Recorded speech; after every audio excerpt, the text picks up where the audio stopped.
ago, because this would be one of the first dates to pay attention to in the ongoing Aaron Rodgers saga with the Green Bay Packers.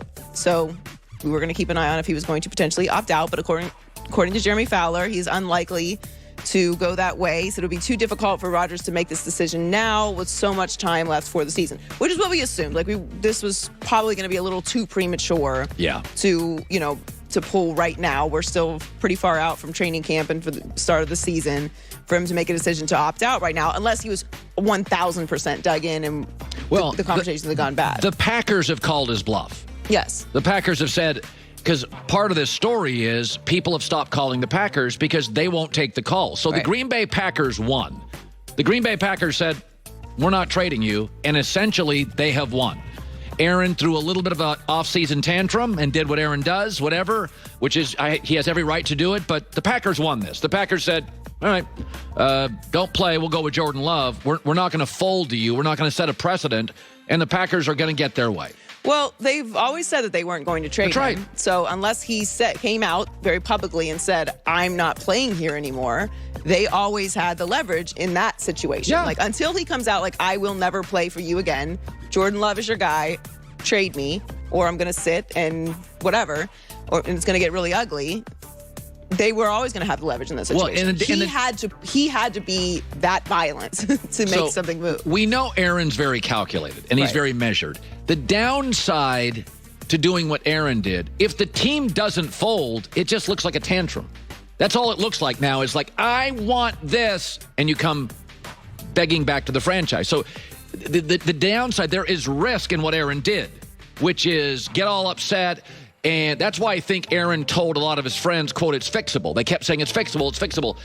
Aaron didn't want to go all the way in saying it was unfixable, knowing there was a shot that Green Bay would not budge, and they didn't, and Aaron's going to come, crawling back, but come back. There's still time. He could still not come to training camp. That's some money to leave on the table, about $2 million, but he could still not go to training camp. Now, I don't anticipate that he won't be at training camp, because what's the value if you are going to play this year and hurting yourself by not getting those reps and not being around your teammates and not being with the team if you are going to eventually come back? So I think he'll be at training camp, but there still are a couple dates before we can see if he's going to play this season with them. So Baker Mayfield will be with the Browns at least through 2022 after the team picked up his option. He's also eligible for a contract through training camp, get a front row seat to Dak Prescott's return from his ankle injury. Of course, I'm sure there will be some Jerry Jones sightings. I have no problem with HBO choosing them. I think it'll be fascinating, but it should be noted 5 of the last 6 teams that have been on Hard Knocks have imploded.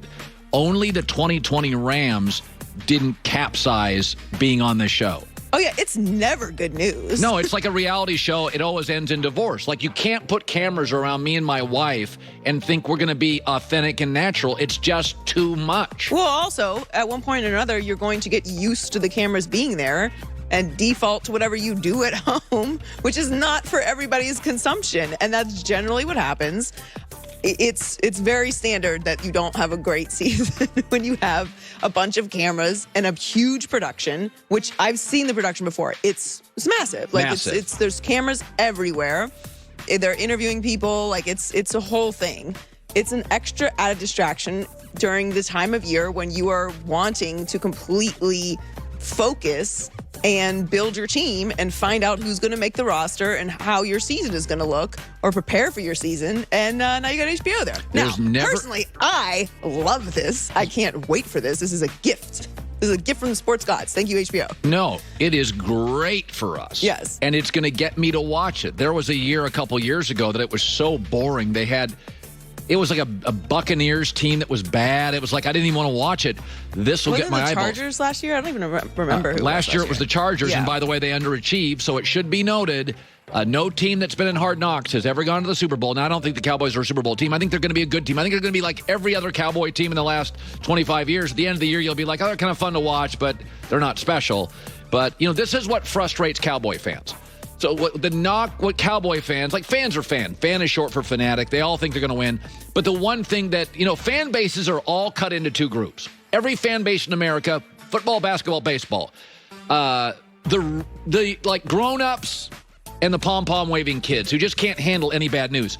And then half of every fan base, could be Seahawks, could be Raiders, could be Clippers. They're grown-ups, often a little more successful people. They've gone through stumbles in life. They know life's not linear. You don't always get what you want. They're the grown-up fan base, 50% of the fan base. They don't get in fights in games. They are frustrated because Jerry treats this more like a business than he does like a football team. It's a business, and this is great for merch.